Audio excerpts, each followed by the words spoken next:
Okay, listen. There are very few things I remember from my childhood. When I was forced into therapy last year, my therapist told me that sometimes when a child's life is so bad, they completely fabricate their own version. She said in some versions like mine, the child would block all our memories before a certain age. For me, that age was 8. I guess I should explain why I'm telling you guys this story, since it wasn't until last night when I finally told someone who wasn't involved. My girlfriend is a doctor, she's a psychologist. I explained this to her in graphic detail, but she just brushed it off as an episode of psychosis or paranoia breakdown, as she put it. Whatever. She doesn't believe it happened how I said it did, but she believes something did happen. And she does believe there's always been something sinister about the town I grew up in. I wanted to come here and talk to people about it. People who believe in stuff like this without having the bias of being a fucking doctor or having something to hide. Some odd things have been happening in our apartment, and she seemed to think I was associating it with these events. So, here I am now, alone in my apartment, trying to figure out if any of this was real. I was a normal child in a fairly normal home. I don't remember anyone before the age of 8, but I do know it wasn't until high school, mainly until my mom told me I was adopted, that she became abusive. I was a spoiled kid with a really normal life. I lived with my 2 older sisters, only one of them being relevant to this story, and we will call her Meg. 2 weeks before Halloween, my mom took us all to Kmart to pick out one cool thing for Halloween, as well as our outfits. I picked out some night outfit because at the time I was obsessed with Final Fantasy Tactics. I love that game. Anyway, my sister Meg picked out one of those weird voice changers, like the ones they used in the Scream movies. Have you seen those before? My mom just gave her one rule. She wasn't allowed to use it to scare me or bother people. Fast forward 4 days later, everything started. Everything changed. I began to hear her out the hallway using the voice changer from her room. The gravelly, low-pitched voice. She was only saying one thing though, her own name. This went on for 2 nights before she started sleeping in my older sister's room instead of her own room. My oldest sister's room was right across from mine. It was also much bigger, and they shared it quite often since the cat and dogs used to steal Meg's room from her. This is when she began to use the stupid voice change thing to keep me awake. She was standing outside my door in random hours of the night and just say my name. Zachary. Zachary. Over and over in that eerie, painful voice. It kept me awake for hours, and whenever I did sleep, I would have terrible nightmares. Nightmares that gave shape to the voice. Always a lonely-looking creature with skin that looked charred and always keeping its head down low. This went on for days. Simple tapping turned into scratching on the door. Every few dreams, more features would be added to the body, eventually clothes, a jean jacket and frayed hair, no shoes and ripped tattered shorts. It had a small mouth, very child-looking facial features. It always seemed so helpless and lonely. I stopped talking. I kept hearing the voice everywhere I went, at school, to the store with my mom, at home, in the bathroom. Sometimes I would even hear movement where the voice was coming from, like taking a bath one night. I heard the bathroom door open.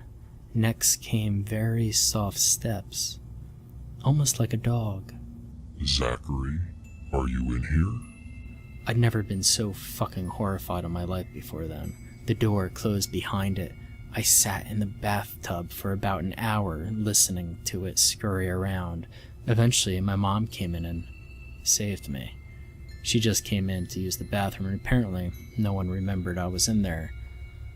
There was no man or creature or anything, just my mom.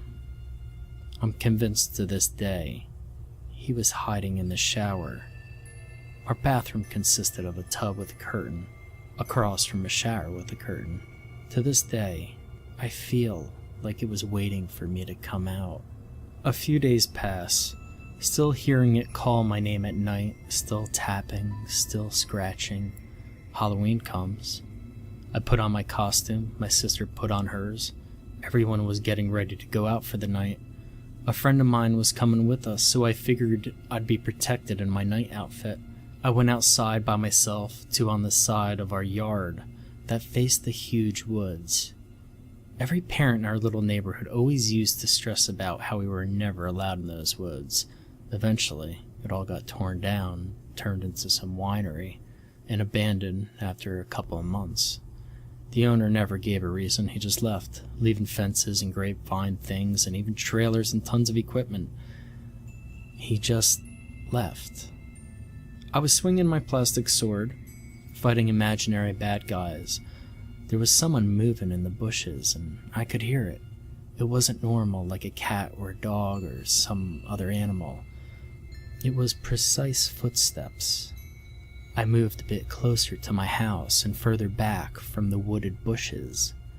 If my mom knew I was on that side of the house, she would have killed me.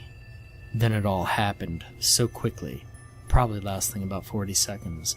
The voice began calling my name from the bushes. It was only saying my name. It wasn't telling me to come over or anything.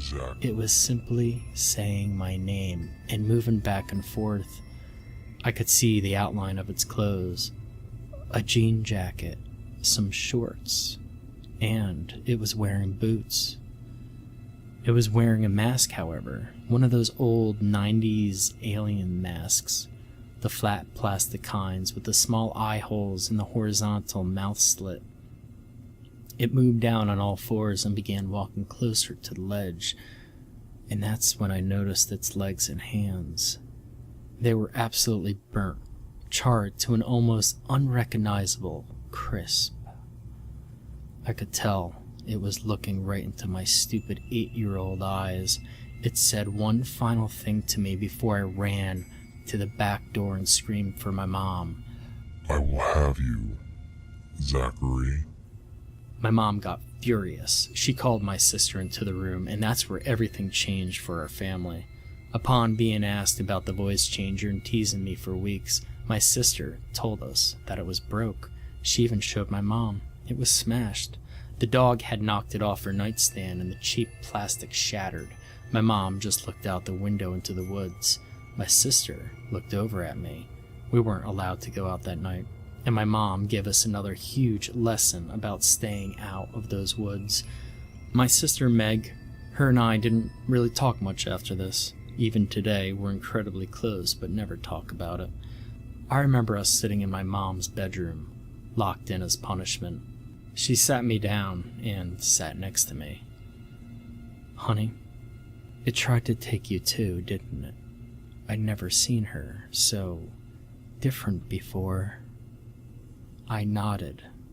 My girlfriend just kept trying to comfort me, saying it was most likely caused by the same trigger that just blocked out everything before that age. But I know she's wrong.